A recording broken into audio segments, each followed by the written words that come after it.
선생님, 성경에서 어찌 보면 가장 중요한 부분이라고도 할 수 있는 이 요한계시록, 어떨 때 보면 정경이냐 외경이냐 막 이런 얘기도 있었고, 네네네.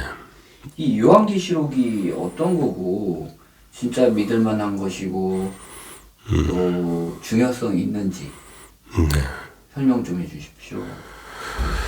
자, 이 예언서죠. 그러니까 예언서. 전에도 한번 그 예언에 대해서 말씀을 드린 적이 있는데, 그러니까 인간의 시각에서는 그 예언이라는 게 미스테리한 현상이에요. 일단은 진짜 그런 일이 일어날 수 있나? 그게 맞아? 일단 의심부터 들죠. 예, 증거도 안 되고. 네. 그런 일이 과연 일어나? 근데 보세요. 내가 어떤 자라오면서 겪었던 과정들이 있잖아요. 그죠?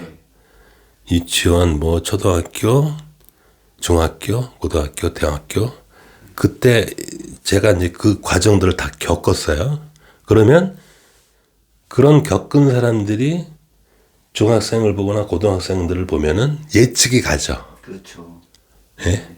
겪었으니까 내가. 자, 그러면 하나님이 볼 때는 이 온 우주에, 보세요. 온 우주에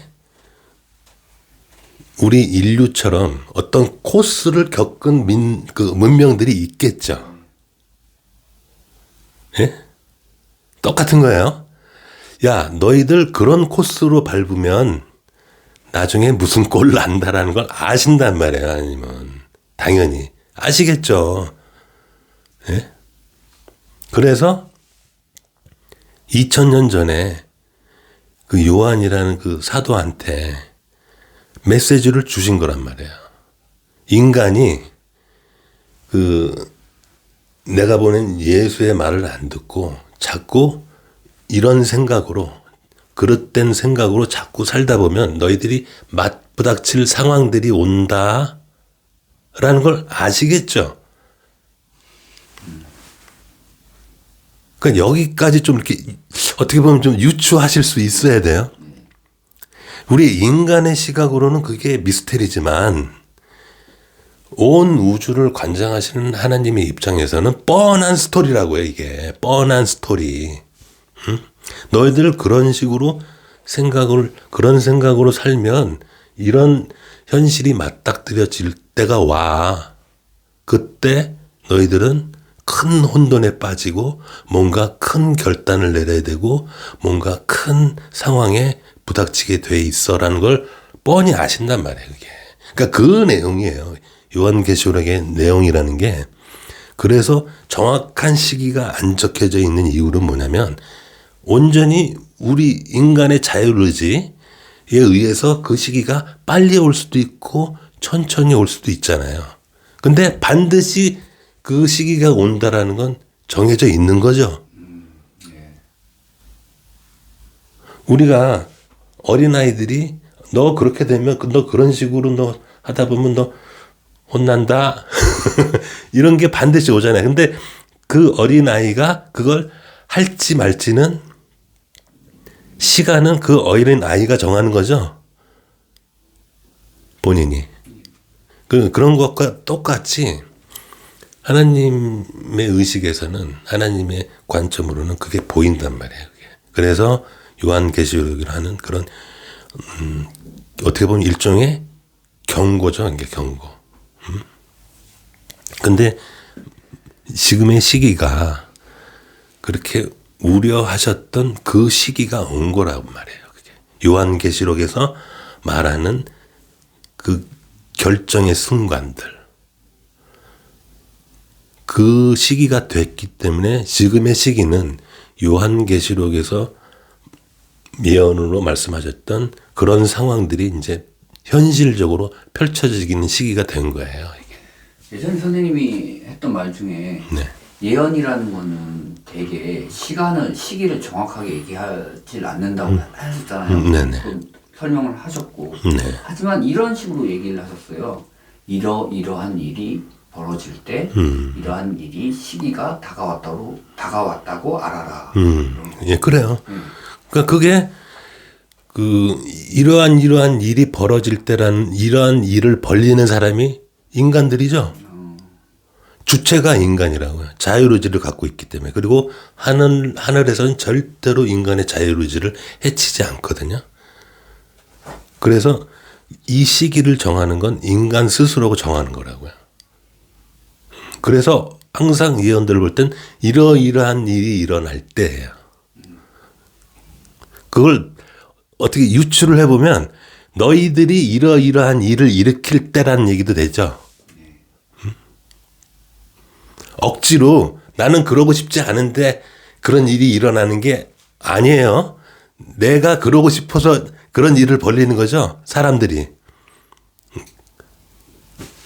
지금 그런 때가 온 것 같아요. 근데 예, 그래서 저도 제가 말씀드렸다시피 4월 말씀드렸을 때 제가 보니까 지금 사람들이 어떤 큰 기로에 와 있고 본인들이 지금 그런 극단성을 표현하고 있다. 본인들이 각자가 다. 우리나라 실정도 마찬가지다. 지금 본인들이 다 본인들의 본질을 다 드러내고 있다. 응? 보면 조금 알을 추구하셨던 분들이 2025년이라는 연도에 뭔가 꽂히신 것 같아요. 그러니까 뭔가가 온다는 걸 알고 있는 것 같아요, 사실. 그 전에도 말씀드렸다시피 이제 이게 어떤 그 에너지가 어떻게 보면 그러니까 점점 진해지는 거죠. 그러니까 이 전에 그 생각이라는 게 삼각형 안에서 이루어지는데 이 한 사람의 생각이 어떤 스케치를 갖고 있고 어떤 집단도 어떤 스케치가 만들어진다고 그러잖아요. 그 스케치가 선명해지는 거예요. 점점. 그러면 이런 영적인 그 감각이 뛰어나신 분들은 그 스케치가 이제 보이는 거예요. 느껴지는 거고. 그래서 영적인 감각이 뛰어나신 분들이 이거 뭔가 안 좋은 일이 곧 일어날 것 같은데 라고 보이니까 느껴지니까 얘기를 하는 거라고요. 이번에 그 비행기 사고 많이 일어나고 있잖아요. 예. 뭐 이런 그것뿐만이 아니고 뭐 산불 사태 뭐 이런 것들 테러 전쟁은 점점 뭐 끝날 기미가 안 보이고 이런 것도 이제 그 시기의 어떤 표현일까요? 예. 제가 그랬잖아요. 이 7년간의 압축이라고 그랬잖아요. 그래서 천천히 일어났던 것들이 예전의 방식이었다면 지금은 이제 압축돼서 뭔가 많이 일어날 것이다. 빨리빨리 일어날 것이라는 말씀을 드렸잖아요. 그러니까 지금 점점 더 많이 더 빨리 일어난다고요, 이게. 왜? 깨달으라고. 알아차리라고. 그동안 너희들이 너무 천천히 일어나니까 몰랐지? 응? 실제로 몰랐잖아요. 그죠? 우리나라 같은 경우도 지금 그 윤석열 대통령이 계엄을 하지 않았으면 모르고 지나갈 일들이 많았죠. 잘 생각해 보세요. 계엄을 안 했다면 모르고 넘어갔을 일이 많았어요, 지금. 근데 계엄을 통해서 우리가 어떤 극도의 혼란이 일어나고 보니까 서로 몰랐던 일들이 막 밝혀지죠, 지금. 예? 그러니까 이거를 나는 계엄을 찬성하네, 반대하네. 지금 이렇게 생각도 할 수 있지만 그 차원 넘어서 보시면 야, 우리나라에 이렇게 많은 어떻게 보면 부조리, 비리, 야, 말도 안 되는 일들이 우리가 모르는 사이에 이렇게 많이 바닥에서 벌어지고 있었던 거야를 보시고 있잖아요. 예전에는 그냥 단순히 음모론적으로 접근했거든요. 근데 지금은 굉장히 많이 수면 위로 떠올랐어요. 그러니까 제가 전에도 한번 혼자서 산속 깊이 적막한 데서 공부하는 것보다 시장 바닥에서 공부하는 게 훨씬 더 빠르다고 얘기했듯이 이렇게 많은 사건들이 일어났을 때는 다 그 본진들이 빨리빨리 일어나게 되고 드러나게 되고 그걸 봄으로써 또 빨리 자기의 생각의 오류, 자기의 관념의 오류를 빨리빨리 수정할 수 있겠죠. 왜냐하면 빨리 진행이 되니까. 그러니까 이게 어떻게 보면 배움의 기회가 되는 거예요, 이게. 야, 나의 관념이 완전히 잘못돼 있었네. 이런 기회가 되지 않아요?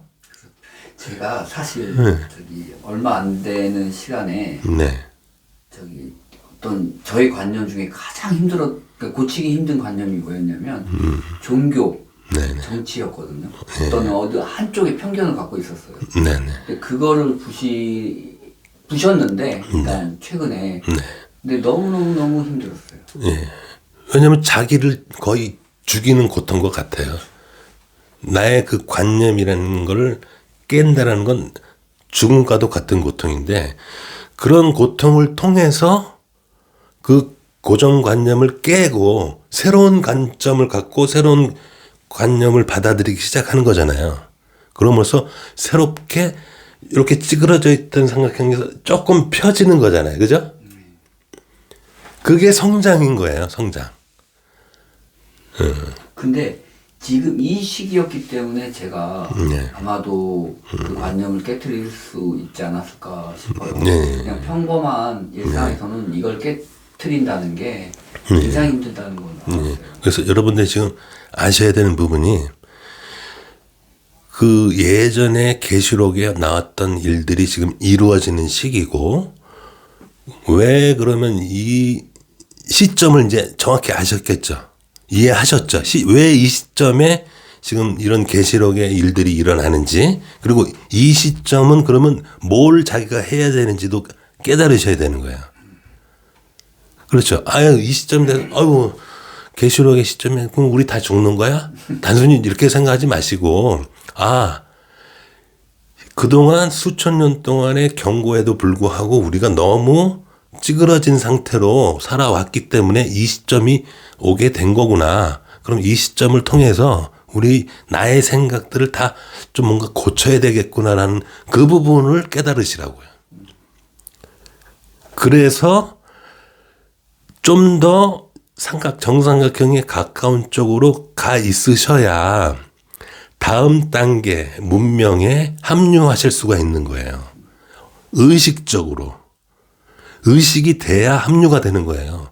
계속 이런 찌그러진 상태로는 이 다음 문명에 사는 게 본인이 못 견뎌.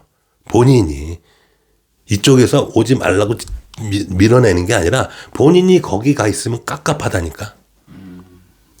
이 부분을 이해하셨을려나 모르겠네. 그러면 네.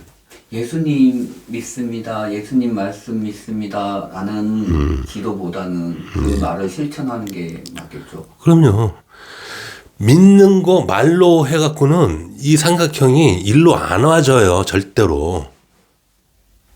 여러분들이 제가 아까 기독교인들의 그 오류가 되는 부분이 그 부분이 또 하나 이제 큰 오류가 뭐냐면 믿기만 해도 된다라는